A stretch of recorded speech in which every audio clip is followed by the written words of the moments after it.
Nakausap po mismo natin ang pamunuan ng DTI at sila po mismo ang patungkol sa price freeze or pag-monitor ng mga halaga ng basic commodities and items. Ito po ay pangkalahatan.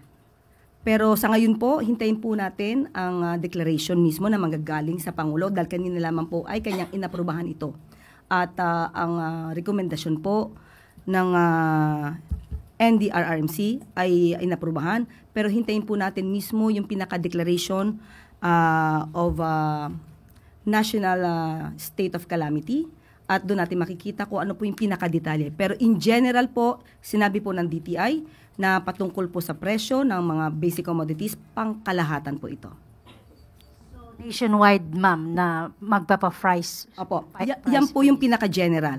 Yan po yung pinaka-general rule.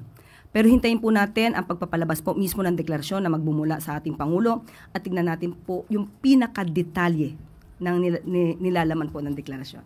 Okay. Ganon din po yun sa situation ng mga tao na gustong mag-apply for calamity loan, halimbawa? Depende po kung sila po ay qualified. Hindi naman po lahat ay pwede makautang kung hindi naman sila qualified member. Yeah. Thank you, ma'am.